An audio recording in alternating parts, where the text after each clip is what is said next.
Hello, everyone, and welcome to Mural Arts Philadelphia's virtual open house. My name is Victoria Boyer. I am the program and events manager. Before I turn it over to Jane Golden for our official welcome, I just want to go over a few things.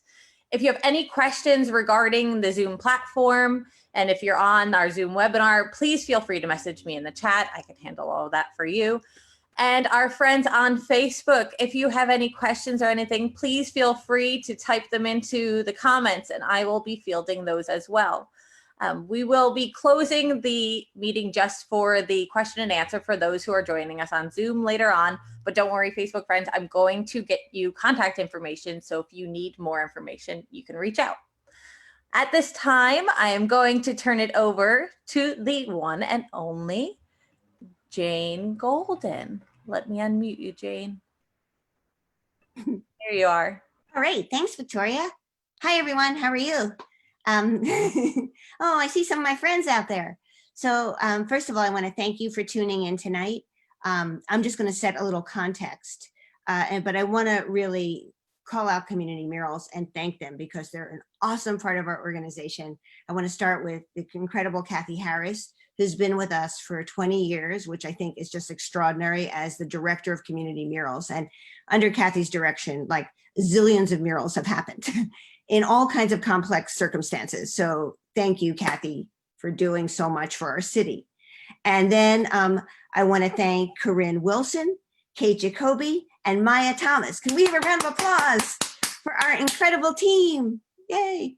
So, so Community Murals is really at the core of who we are as an organization. And when you think about it, like I used to work for the Anti-Graffiti Network like 1,000 years ago back in the day.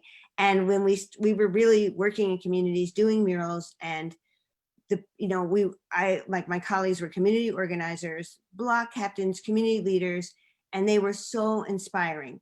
And me and the graffiti writers were a little crew, a little posse, and we would be like invited into people's homes and would sit on steps and people would talk about their lives.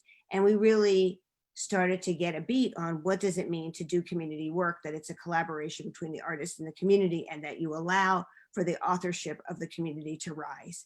And you allow for the genius and talent of artists to rise as well. And together magic can happen.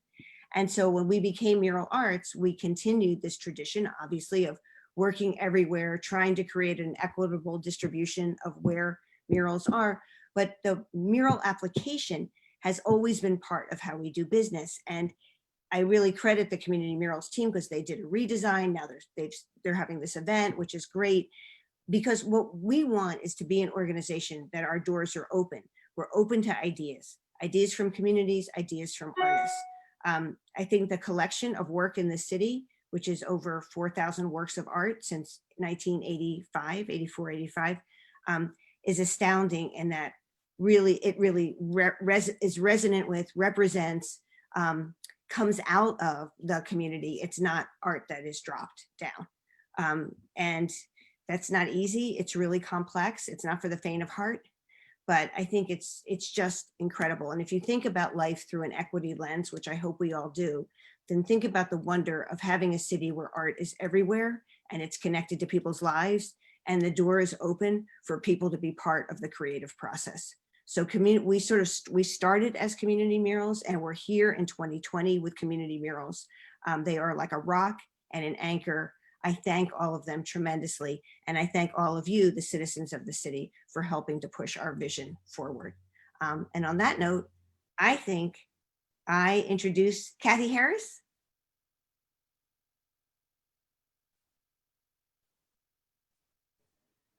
Hi. I think you actually introduced Maya. Maya, aren't you next up? Oh, I'm sorry, I don't have the agenda. Oh, Maya? That's okay. No problem. Well, actually, I am. Oh, Corinne, I'm sorry.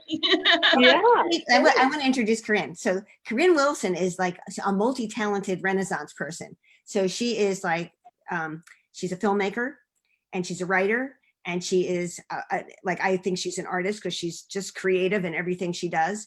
And she was at Mural Arts and she left to get a graduate degree and then she came back and we were so happy. And under her direction, like some fabulous projects are happening and I'm super proud of her. Corinne Wilson. Thank you so much, James. This is a great introduction. I am super honored to just be a part of the Community Murals and Mural Arts family under Jane and Kathy's awesome direction. Just so you know, the Community Murals Department, like James said, is we are all over the city. We have no home base, really. We are all around bringing projects to folks. And we're really excited that you joined us today for our first virtual open house, which is very exciting.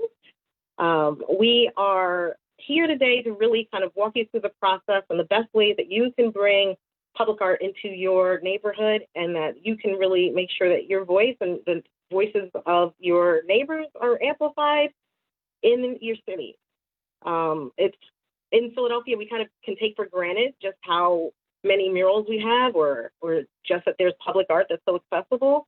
But, you know, in a lot of places, you don't get to have this kind of impact in your landscape. So we really want to make sure that as many people as possible know about how simple it is to fill out the mural application, but also if you have any questions, we're really excited to answer those for you today.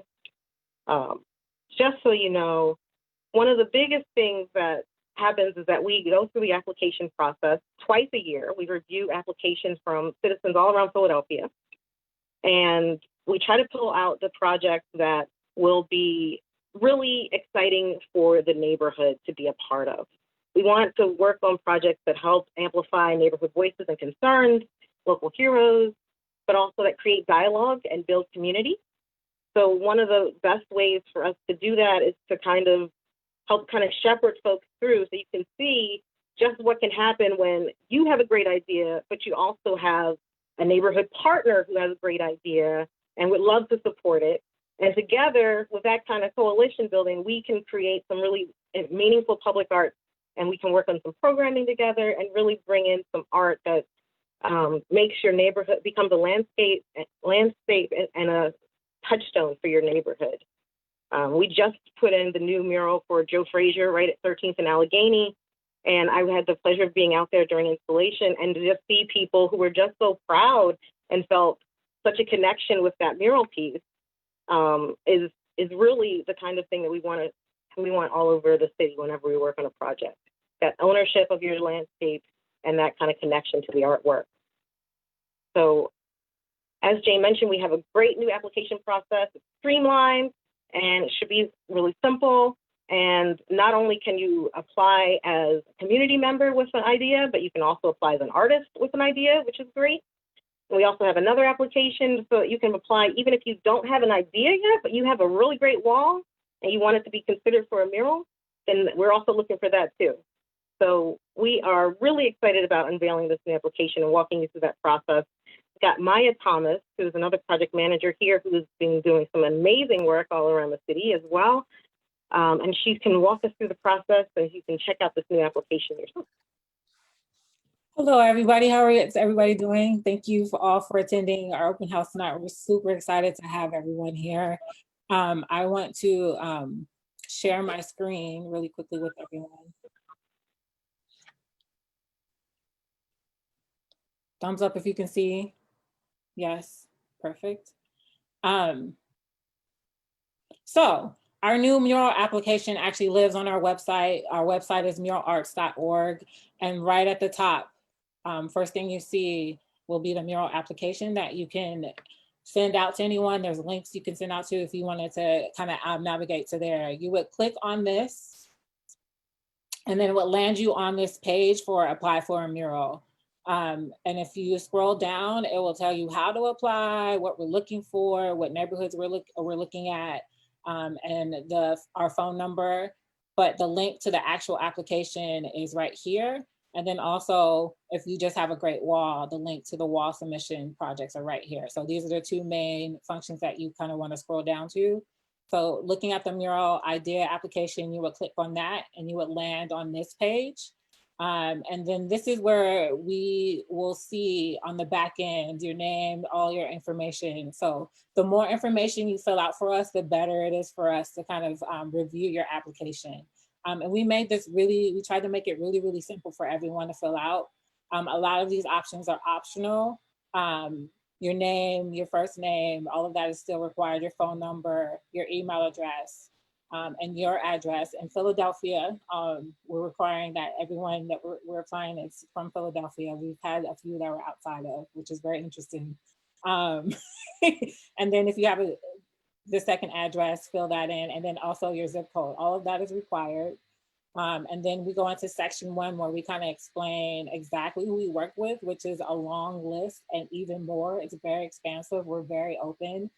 So example is non-English speaking communities, community centers, community development corporations and schools, recreation centers.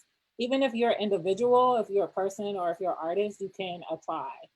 We're very interested in working with all kinds of constituents throughout the city and representing those folks and obviously hearing those stories from all ranges of people. But if you are affiliated with some organization, you can put your name here, and we would love to hear more about it. And the more support that you've already gained, or if you've talked to people in your community already and you already have the support, if there's other organizations or people that are very interested, we want to hear about it. We want to hear about it because we're very, very interested in having that kind of cohesive group of people that are really vouching for and really want this this community support in mural in your neighborhood. Section 2 is about the project topic.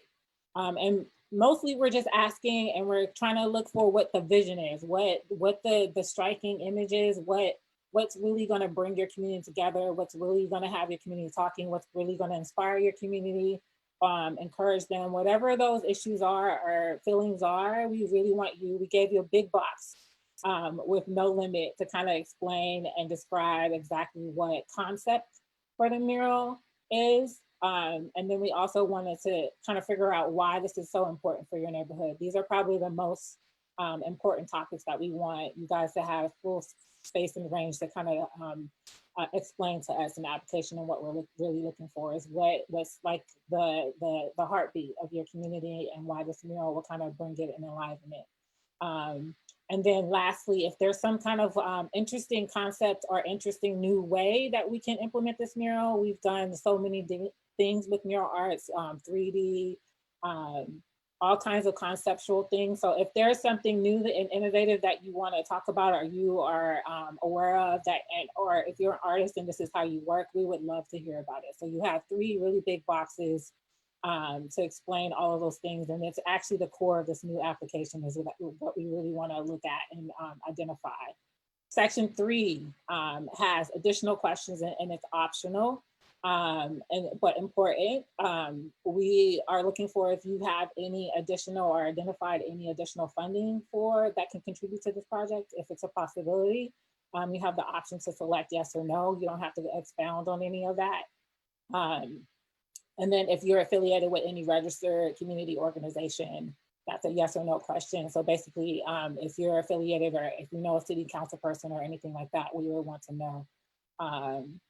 And then also you have the option to write down who your city council person is. If you don't know, you can click on this link, find out, and then write that in our new text box. And all that information is interesting because we do get a lot of city funds and we want to be able to represent all the communities in Philadelphia and be able to report that back to city council as a way to say, hey, we did this, we worked with this group. All these folks and neighbors were involved. So it's really, really important information to have up front. And then we also have this unique, this box is actually the box to talk about your innovation or the way you can actually propose or get your new ideas out there as far as the technique of the art making. And then section 4 kind of brings us into talking about walls, which is very, very interesting as a project manager. It's very, very important to find a really good wall. And when we're looking at an application and we're looking at the ideas and we're like, oh my God, this idea is amazing, but we need a huge wall or we need a small wall or we need a wall. It's so important that we have that information up front because the project might not happen if we don't find it. So if you're a member of your community or if you know like the owner of these walls or if you are someone that really loves art, knowing this stuff up front is really, really helpful and kind of creating a whole complete package of the mural. So we do ask them, these are all optional. If you don't know, you do not have to fill out this section. But we ask about if you are the owner, you can click yes or no for a particular wall. If you know the owner, you could also, there's space for you to say, I know the owner, but I'm not the owner. And then also we ask about the general condition of the walls in that aspect. We'll go more in depth about walls in a later section, because that is an important section, but it is here. And it is also, if you just have a great wall, I showed you the link with how you can get there. And if you don't have any mural ideas, but we just wanted to show and go through that. And then up next, that's in general our new application. Very, very quick, very, very easy for you to fill out. And you hit send at the bottom, submit, and then you're done. And then we'll be able to review it. We do it twice a year and have all your information after that. So the more information, the better. And I wanted to end it there, but also introduce our wonderful community murals director, Kathy Harris. We kind of wanted to have the opportunity to show how a project came together from a mural arts idea application. And she's going to talk about one of the perfect projects that she worked on, and how this information, how we collect it and take it to a project, and how it kind of develops and evolves. So I want to welcome Kathy Harris as the next speaker. Thank you.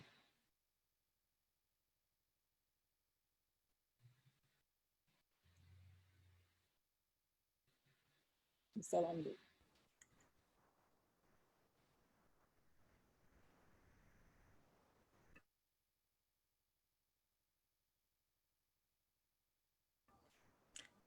Kathy, you're still muted.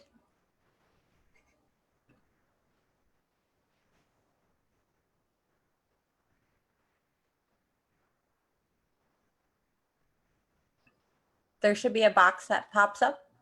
I see it. So sorry. Hi, everybody. So I am Kathy Harris. Been with Mural Arts for a long time. Enjoyed working all these years with Jane and working in various communities all over this city, and getting to know all these different neighborhoods and neighborhood leaders and histories and stories. So it's really been an exciting journey. I am going to talk about a mural that we did in South Philadelphia. The name of the mural is Aspire No Limits. And I'm gonna, oops, I gotta share my screen. Hold on a second.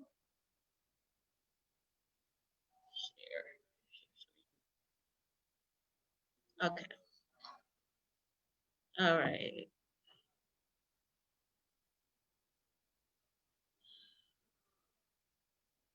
Okay, is everybody seeing my screen now? Okay, great. So we're going to view this from the beginning. So Aspire No Limits is a project that came to us out of the mural application process. One of our board members actually was friends with this young man. His name was Dr. Sean White. And he had come to us and proposed doing a mural about Sean. And it's, unfortunately, Sean had passed away. And we get a lot of requests like this. So it's really our policy not to do every mural about, every person, we all have lost loved ones.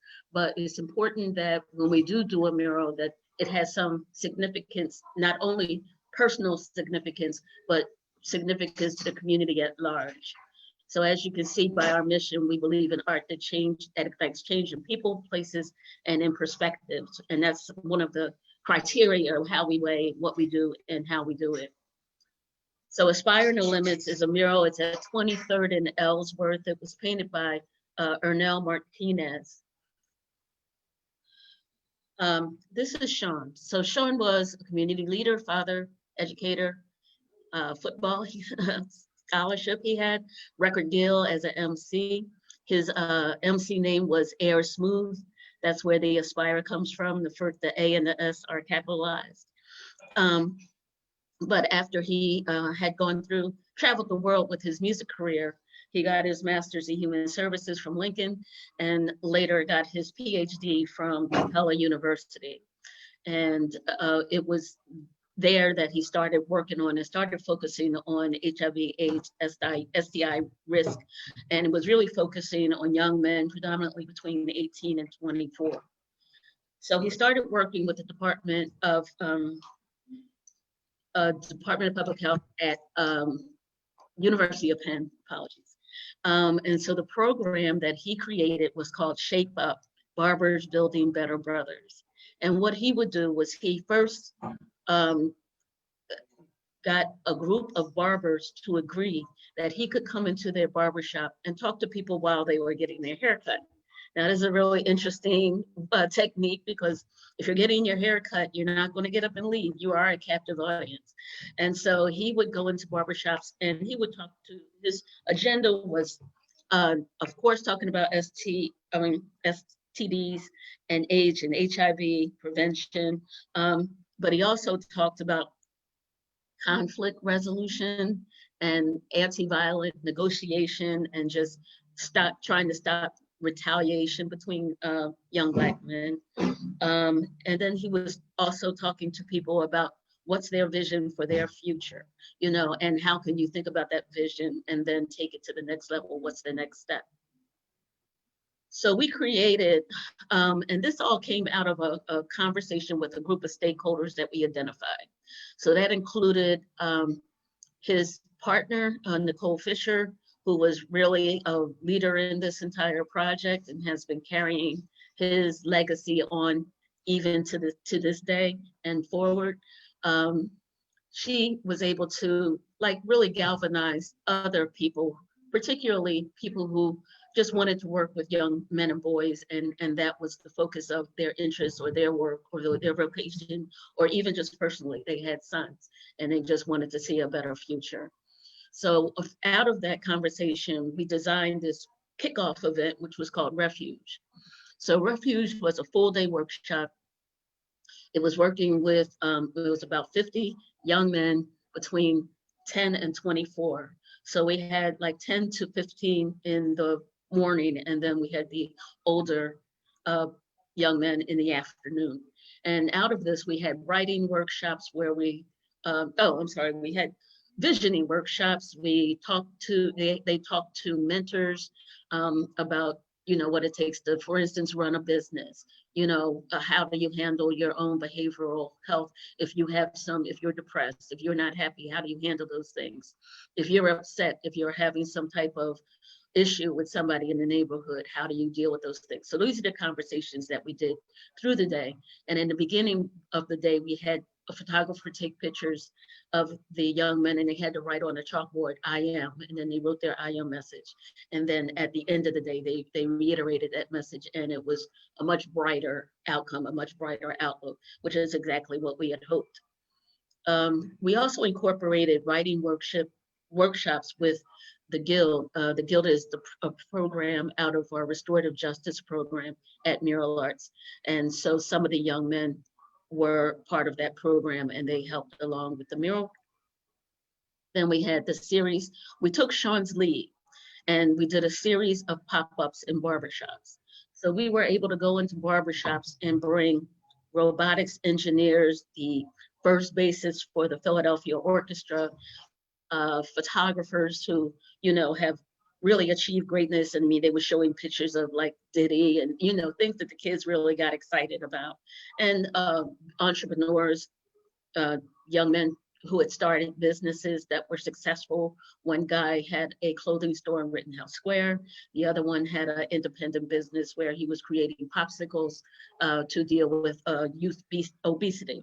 So it's all these different people, and they're just regular people, all live in Philly, and they all, found their way from, that dream to making that dream a reality. So this was all part of the project, and it all came out of conversations with everybody who was involved in the projects. That stakeholder group really saw what the goal was, what Sean's goals were in his life and his life's work, and then we've designed a way to achieve those similar goals through the project.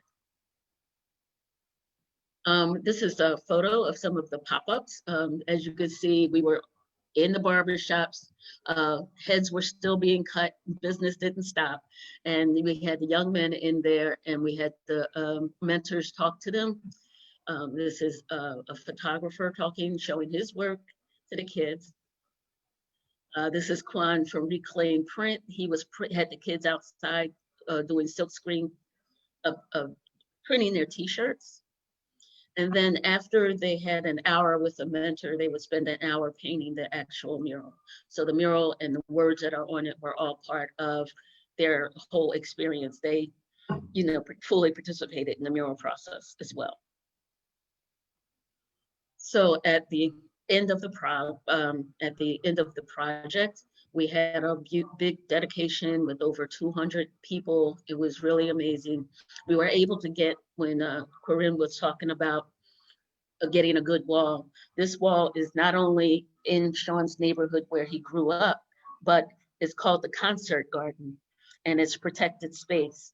So we know that the space won't be built on and the mural won't be obscured. And the fact that it was Concert Garden and had a music kind of feel really made it a perfect site for this mural. So all this to say that when you have a mural application and you're thinking about what you want to propose, think about if you can engage other partners. Think about how the theme of the mural can be broader than, than where it may begin, and we are ready to talk to you and, try to expand on what your idea might be. At the end of this presentation, you're going to get contact information for any of us, and you can always reach out and we'd be more than happy to, talk the idea through if that would be helpful. So with that, I'm going to go to, I think, Kate Jacoby, and she's going to talk to you about what makes a good wall and what we're looking for.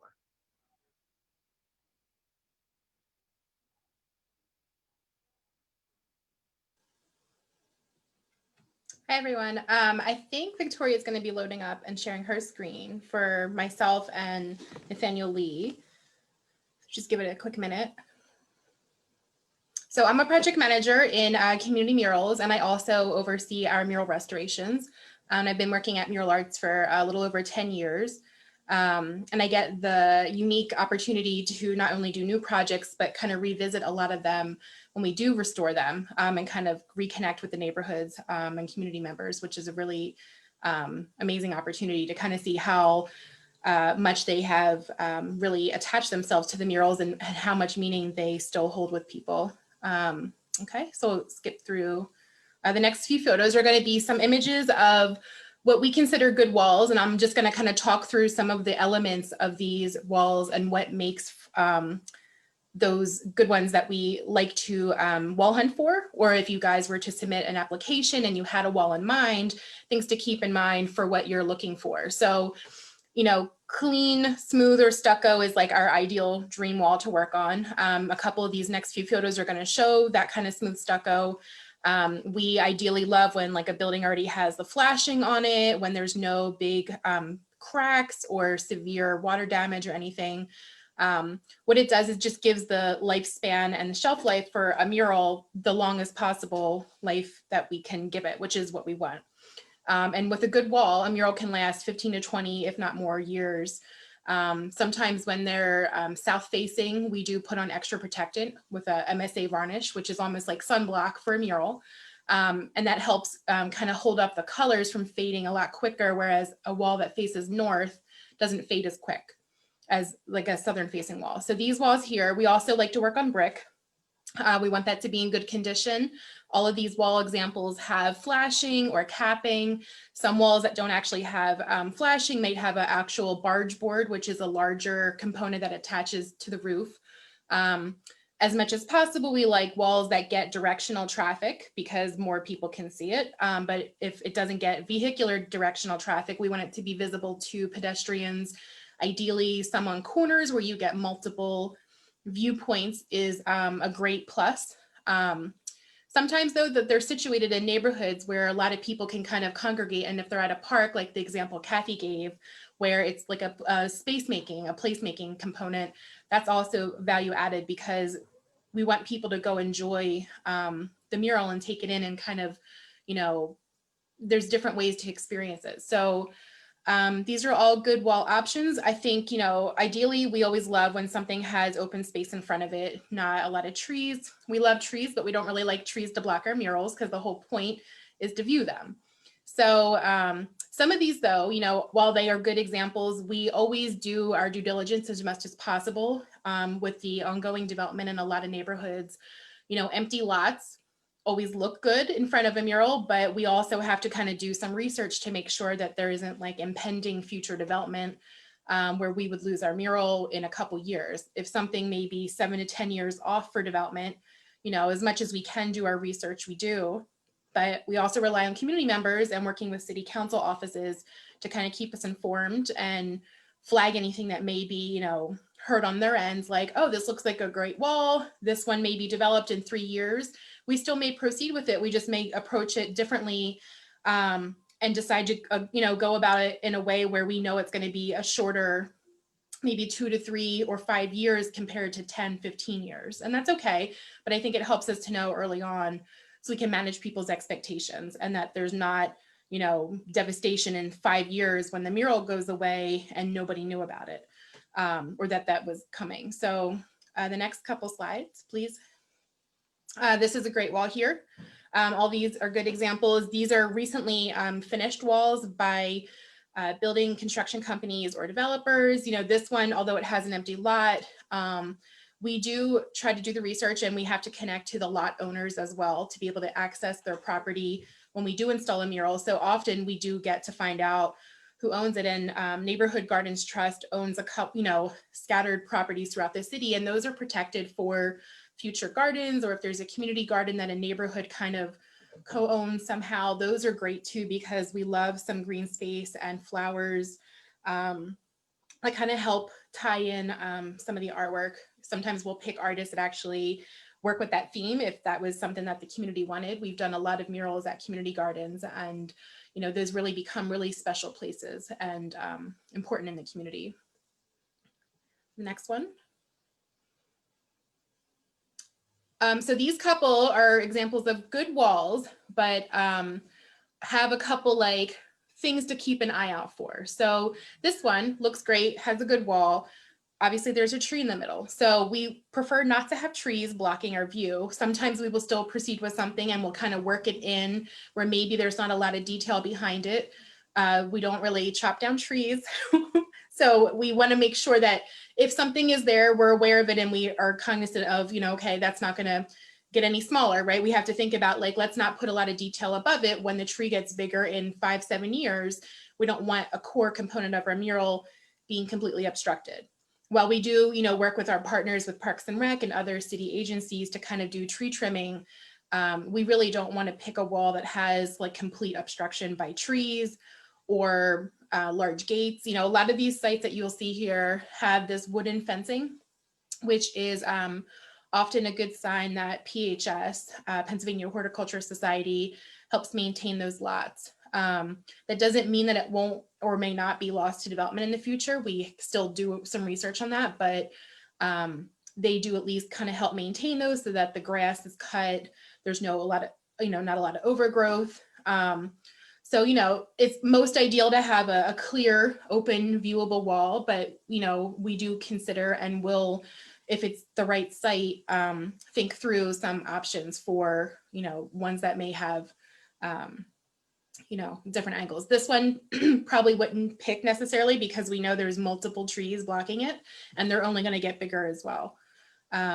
So this is an example of, you know, it can be deceiving that the wall looks great, it's flashing, it's smooth stucco, but we have to really kind of step back maybe across the street sometimes and really think through, is this going to be blocked? You know, it may look okay right now because they're small trees, but we know they're going to grow.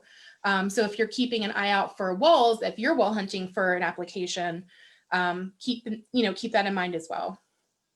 Next, please. So this one, not a bad wall, but it's got a chimney down the middle.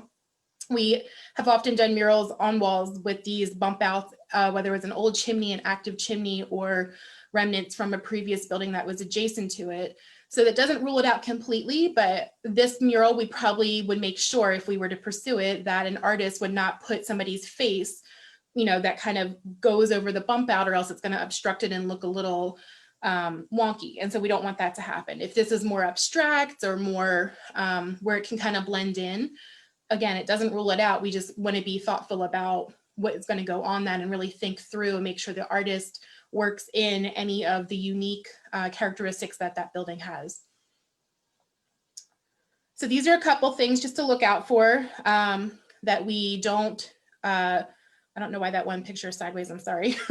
But things that have obvious holes or things or concrete or stucco falling off or bricks falling out is not something that we often pursue. There's sometimes very rare circumstances where a funder is willing to kind of help patch up those things, but that's few and far in between. We often need a wall already in good condition because then we don't have to worry about future problems or problems down the road. If something is severely peeling, it's a good sign for us that there was like roof damage or water damage somewhere on the building. And we try to avoid those because again, our goal is to give our mural as long a life as possible. And we don't want to be back in 2 years having to patch and fix something that we could have avoided. So in this picture on the left where, it's not only have chunks missing, you can see cracks and other issues there that are actually only going to get worse. So that's something to keep in mind. Although there may be a good location, it may be on an intersection, it may have no trees blocking it. If there are wall issues, those often, kind of get disqualified for those reasons. All right, next. Okay, and I'm going to introduce, we'll have more time at the end for questions and answers about sort of the wall stuff, but I want to kind of go and allow Nathaniel Lee, who is one of our staff artists, do his presentation and kind of give a behind the scenes on how to make a mural and how it kind of all comes together. Hey, everybody.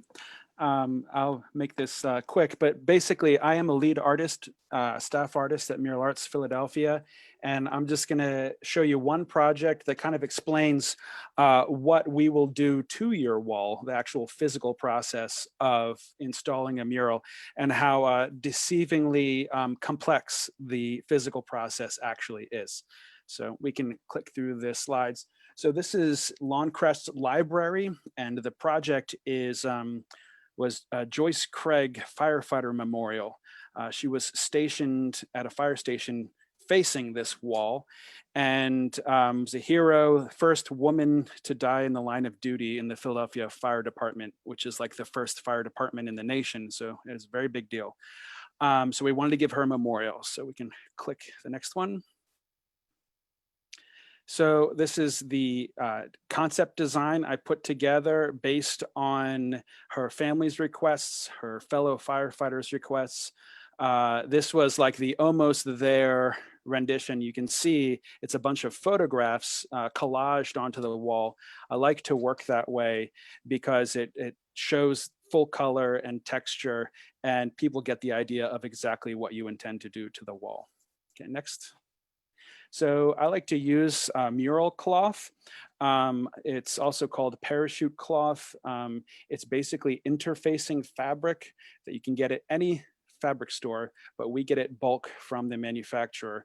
And it is a synthetic fabric that we use as wallpaper, as exterior wallpaper, and it allows us to paint the murals off-site with volunteers at community paint days, and the volunteers don't have to be on the scaffold, which is really handy when you're working with youth who it's illegal for them to be on the scaffold, and seniors who don't want to be climbing up the ladders, and anybody who doesn't want to be climbing up the ladders.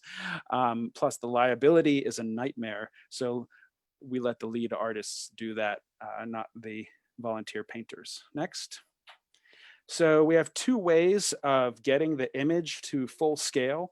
I make my designs, 1 inch on my design equals a foot in real life. So it's very easy to do the math equations to blow it up perfectly. And we make a grid on the artwork, and we can either project it or we can simply print it out at full scale. That ink is not permanent and will fade in the sun.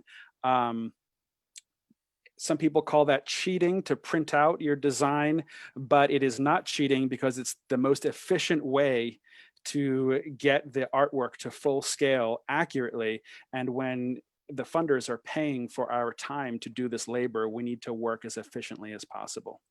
So next slide.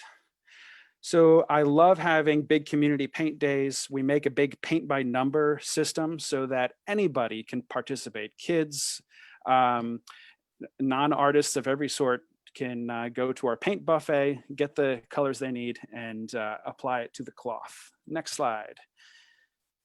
So like I said, we get everybody involved. And in this case, on the right, you can see the son of Joyce Craig, who is also featured in the artwork, painting his own portrait. And that is a very emotional experience. We like to give family members a special attention in these kind of situations. And then all the firefighters who served with Joyce Craig made sure to do their own paint strokes on her portrait.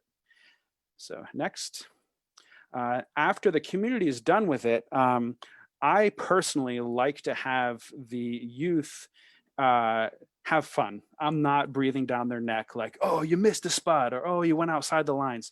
But what that does require is that it goes back to my studio and professional artists go over it and bring the artworks caliber up to a professional level so that what's on the wall is worthy of any museum, not just a paint by number kit. So next slide. So this is my team of artists working away at one of our studios. Next. So as you can see, Joyce Craig's portrait has come a long way. And this was done on cloth. This is in my studio, and it's not finished like 100%. It's like 99%. And the finishing touches always happen while it's on the wall in real light, in the real world, in the context of the whole of the mural. Next slide. So on this, we wanted to have some 3D elements for extra pop. So use sign foam for any 3D work on the mural, for any sculpting. And sign foam is artificial wood. It will not rot or termite or warp or any of that. Next slide. And I like gold leaf. It's a firefighter tradition. Most fire trucks have gold leaf on it. So I gold leafed her sign, her nameplate. Next slide. So here's the completed nameplate, 3D. I think that was about 9 feet wide. So next slide. So then I bolted it up to the wall and we have some glass mosaic around it. Her family wanted her favorite flower, a blue hibiscus, in there. And blue hibiscus is not native to Philly and was not part of our fire scene. So we made a very stylized floral accent to her nameplate. Next slide. So this is the creation of the glass where it's my assistant, Mike Reale, helping me cut the glass. Next slide. And then it gets put up a mosaic gets put up just like a tile wall. So we tape it together into sheets, put them up in little sections with the cement, and then we put the mortar in between, the grout, I should say, the grout in between the glass panes. And you can see the front pieces, the frontis pieces of her helmets, signifying in firefighter code the steps of her career. We had her career spelled out in firefighter code in the artwork. Next. So once we had that put up, we put the cloth up around it. That's her son, which you saw painting that portrait, and that's her daughter. And we wanted to portray Joyce as a hero to women because she was a trailblazer for them. And her work as one of the first female firefighters, we wanted to have her be a role model. So her daughter is pointing to her mother's portrait. Next slide. So you can see me putting up this parachute cloth, mural cloth, in sections, and people ask me why I paint the mural in squares. It's not painted, I don't very carefully paint it in Tetris on the wall. It is a wonderful technique because it shrink wraps into the texture of the wall, and if I do it right, it will disappear into the wall and look like I painted it right on the scene. Next slide. So for her face, we wanted it to pop out just like her nameplate. So her face actually goes above the rest of the wall. And so we use some aluminum signboard as a backing, and the top of her head goes up, and then the cloth goes over that. And it looks like the painting is breaking out of the wall. Next slide. So you can see the portrait here and the finished nameplate, and you can see 100% finished paint. All right, next. And here we have the finished mural. Next slide. And then we have the dedication party, and it is a memorial. It's very sad, but it's also a celebration. It's all the feels. I mean, I'm so proud when I'm there. I'm proud of the work. I'm proud of the organization. I'm proud of, you know, Joyce Craig. Everyone else was there for Joyce Craig, not for me.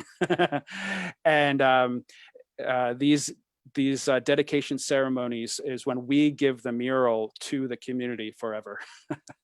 So next slide. That is the last one. That's it. All right. So that concludes my section, talking about what we'll do to your wall. Thank you, Nathaniel. What a range of emotions. I love the community projects and how involved everyone is and all the thought that's put into it. And the other part of that is the artists, of course. And a lot of people always have questions about that. So I want to show you. Let me share my screen again. Share. Let me go to that page now. All right. So this is the Mural Arts webpage. And if you look at the top left-hand corner, you will see the word artists. That is where we put all of the information for artists, all of our requests for proposals, all of the things that we're working on where we need creatives like you to be a part of. So please continue to check back and look at the opportunities on there. We also have an opportunity through the mural training program where you can become a part of the Mural Arts team and learn how to create murals. The program is fantastic. It is run by David McShane, who is one of our lead artists here at Mural Arts. And there's always a project at the end, and the artwork that comes out of it is amazing. And I'm going to stop sharing there. At this point in time, we are going to say goodbye to those on Facebook. Thank you for coming. And I will show you the information that you will need to, did I not pull it up? Ah, there it is. To contact any of the members of the Community Murals team. They are always there to help you and answer any questions you have, but we will be only taking the Q&A portion from those who have joined us on the actual Zoom webinar. So I'll give you a second if you want to take any of this down. Please note that this is also being recorded on Facebook and will be posted again, so you will always have access to this information. So thank you, those joining us on Facebook, and we will see you again soon.